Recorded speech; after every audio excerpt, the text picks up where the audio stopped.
জন্তু জানোয়ারের চোখ অন্ধকারে জ্বলজ্বল করে, অবশ্য নীলচে রংটা। না না না, ওটা কোনো পশুর চোখ নয়। কোনো পশুর চোখ অত বড় হতেই পারে না। একটা চোখ বড়, একটা চোখ ছোট ছিল, কিন্তু দুটো চোখই অস্বাভাবিক বড় ছিল। মাগো! তারপরে আমি ছুটতে শুরু করি। জানি না কতক্ষণ ছুটেছিলাম, কিছু দূর এসে রাস্তায় অজ্ঞান হয়ে পড়ে যাই।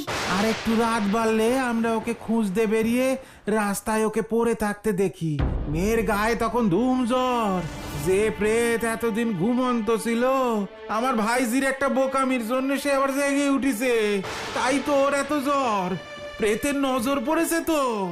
এবার বলুন ম্যাডাম, এতটুকু মেয়ে মিথ্যে কথা বলবে?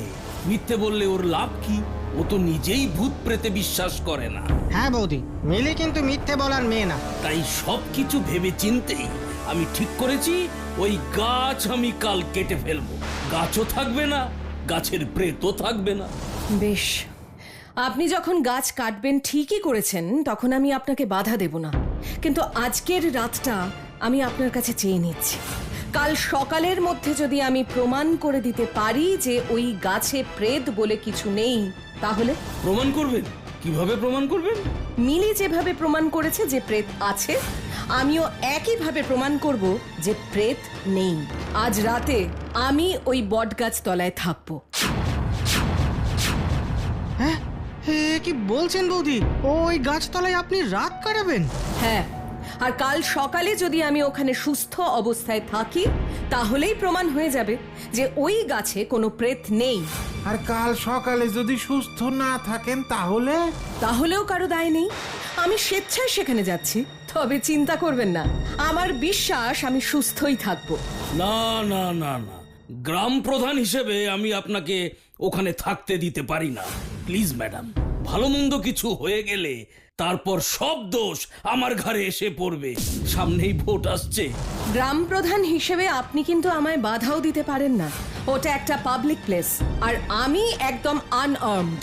তবু আপনি পুলিশ ডাকতেই পারেন, কিন্তু যা সব দেখছি শুনছি, তাতে পুলিশও বোধহয় সন্ধ্যের পরে ওই বটগাছ তলায় আসার সাহস দেখাবে না।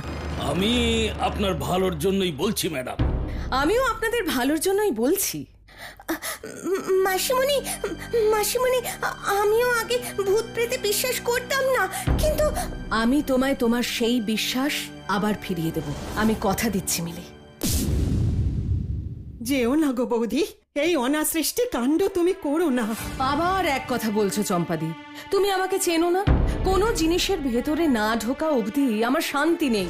কিন্তু এ তো সাধারণ কোনো ঘটনা না গো বৌদি। হ্যাঁ মালিনী বৌদি, আমারও মনে হচ্ছে আপনি এই রিস্কটা নেবেন না। এই রিস্কটা আমাকে নিতেই হবে রাজু। এই প্রেতের সাথে আমাকে দেখা করতেই হবে।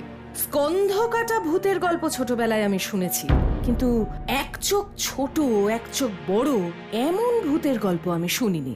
প্রেতের এক চোখ ছোট এক চোখ বড় কেন? আহা গো, দেখো দেখো ভগবানের লীলেখানা দেখো। কোন বড় বাড়ির বউ মরতে কোন গন্ডগ্রামে ছুটে এইছে। বিনাদি ঠিকই বলছে গো।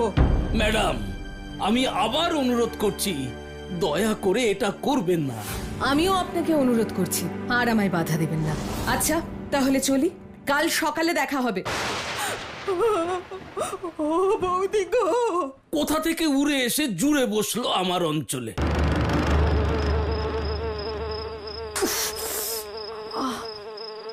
9টা বাজলো, মশা ছাড়া তো আর কারো অস্তিত্ব নেই। একটা আওয়াজ হলো না? কারোর হাঁটার নাকি ছোটার?